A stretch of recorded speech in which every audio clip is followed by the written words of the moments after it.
Hello everyone, welcome to my high elo Orianna guide where I'll be showing you how to play this champion at the highest level. If you want to pick up a powerful control mage with lots of utility, then Orianna might be the champion for you. She is strong in every single elo with one of the safest laning phases and absolutely no hard counters, making her the perfect blind pick.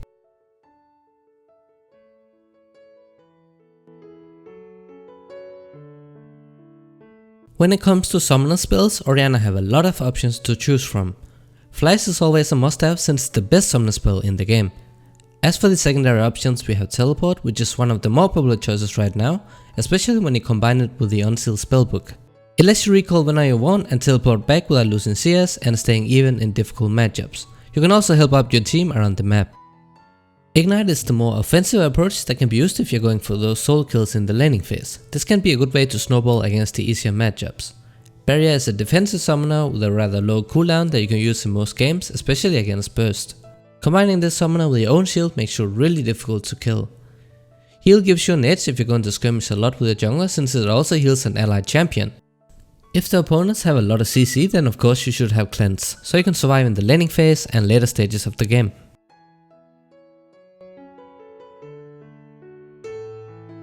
Orianna is also versatile when it comes to runes. I'll be showing you a couple different setups that are used by high elo and pro players.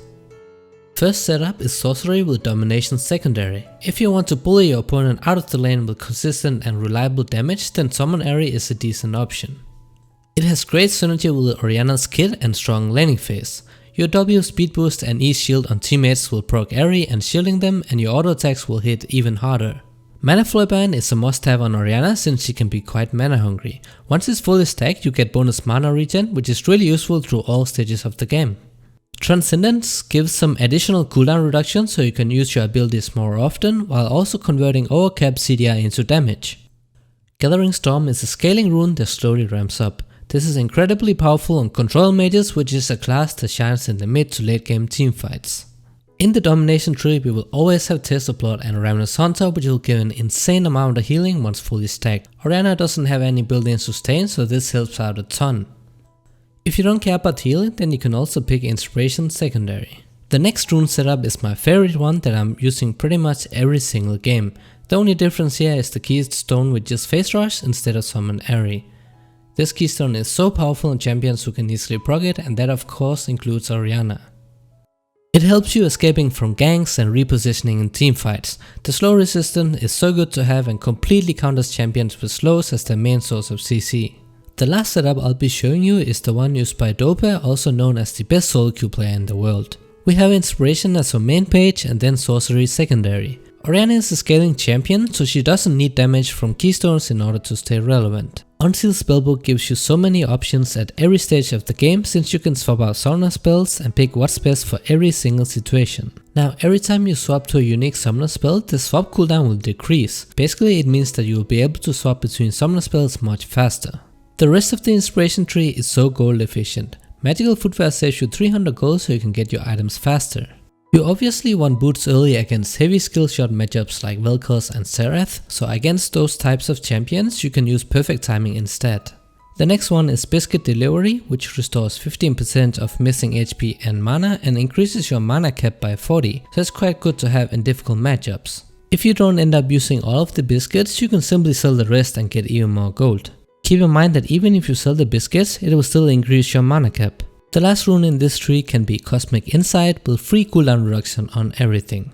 I feel like this rune is really underestimated because it gives so much, but if you're starting Corrupting Potion, then you can use Time Warp Tonic instead for the synergy and stronger laning phase. The secondary tree is Sorcery with Mana Flow Ban and Gathering Storm for even better scaling. The skill sequence on Orianna is always the same. You always max the Q command attack first so you can reposition the ball more often with a lower cooldown. The mana cost on this ability is low compared to a W, so that's also another reason why you max this first. It is AoE, so you can damage multiple opponents to clear waves or just harass. Just keep in mind that it deals reduced damage when it passes through enemies, so if you want maximum damage you want to hit the champion as the first target. Most of the time you start out with this ability level 1, so you can have some presence in the early game laning phase.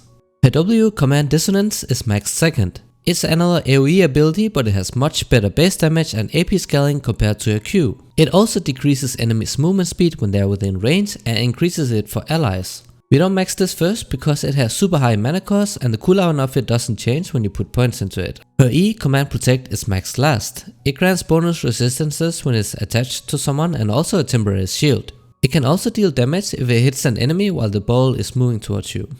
You can start with this ability level 1 if you're against someone who outranges you. We put points in her ultimate whenever possible, so that means level 6, 11 and 16.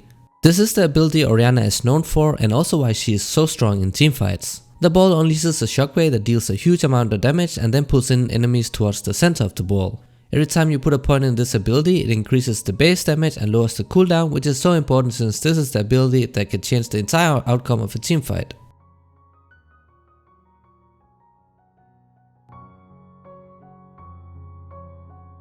Orianna normally starts with a Doran's Ring and 2 pots for lots of useful early game stats.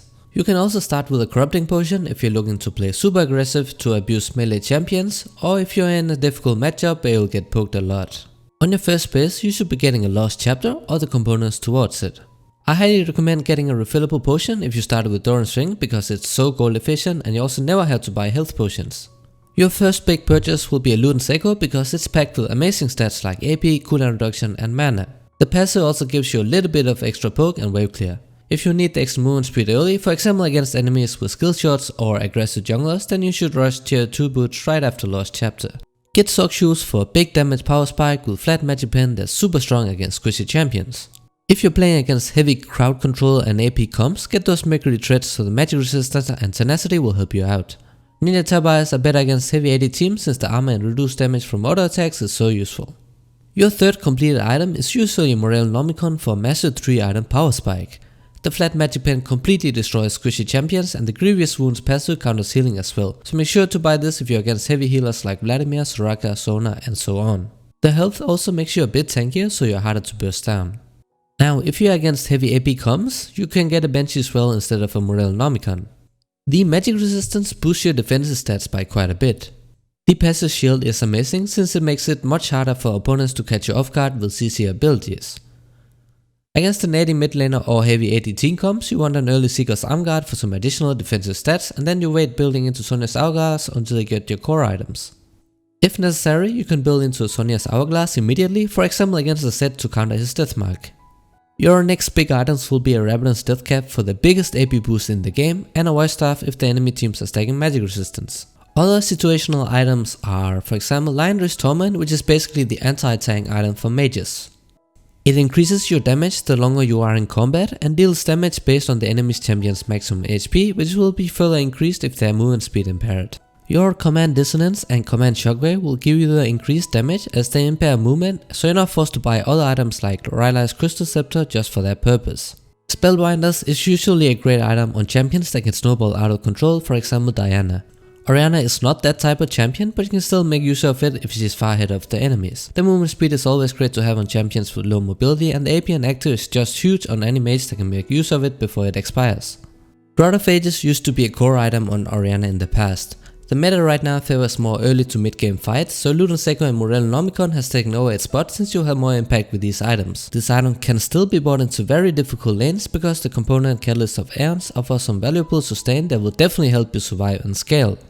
Archangel's Staff, compared to Luden's Echo, is a lot weaker mid game but it scales much better late game with more AP, mana and a huge shield. Since you have to buy and stack Tear of the Goddess first, you won't have as much impact early, so only buy this if you're certain that you can reach the late game.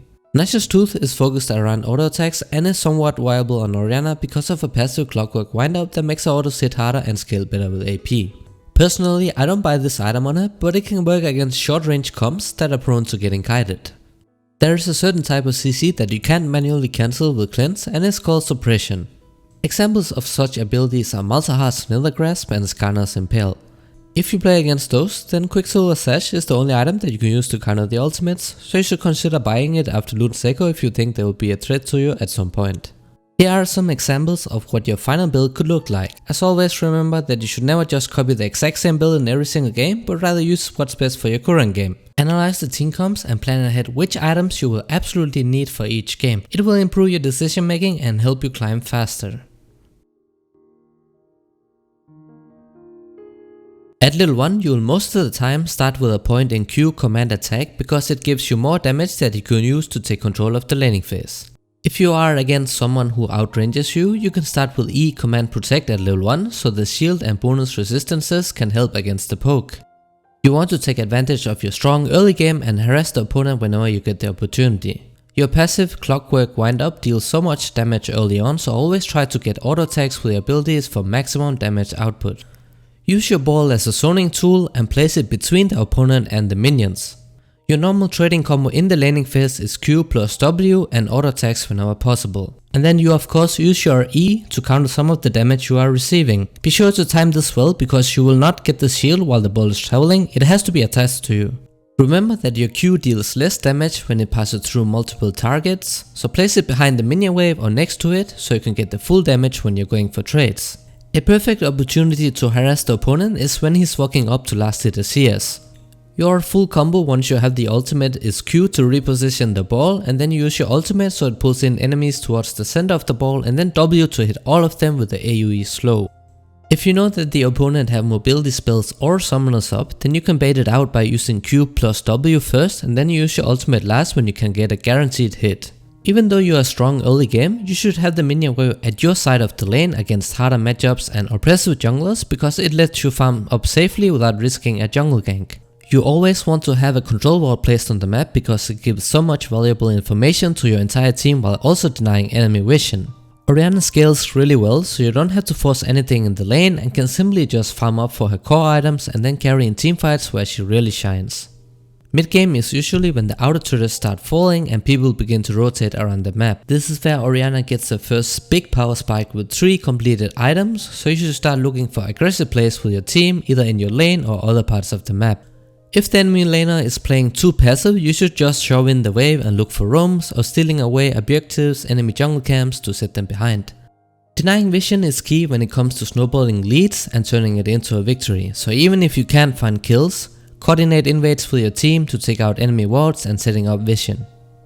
If you somehow end up on the losing team, don't lose focus because Orianna scales really well. She's good at stalling games with her wave clear and zone potential, so focus on doing that until you see an opening that you can take advantage of. People often make mistakes when they are hit because they either don't know how to close out the games or they underestimate their opponents. When they keep making mistakes and get punished for it, they will eventually lose focus, and that's when you can make your comeback happen. Even when you are behind, one good command shockwave on multiple champions can turn the tables, so be patient and wait for mistakes that you can punish. Late game for Orianna is all about objectives and teamfights. As Orianna, you pretty much want to be constantly grouping with the team at this stage of the game. You can still go to other lanes to pick up big waves, but you should avoid split pushing because it's not one of your strengths. Champions who are designed to split push will destroy you in the side lane, so prioritize grouping up and look for those teamfights where Orianna really shines as a control mage. The way you play her in teamfights is the same as most other mages.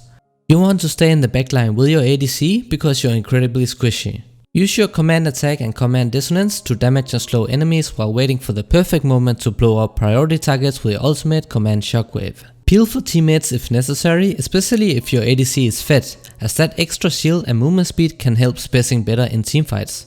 When fighting around big objectives like Baron Nashor and Elder Drake, use your ball to zone enemies away from entrances and force them to take bad routes or to give up their objectives.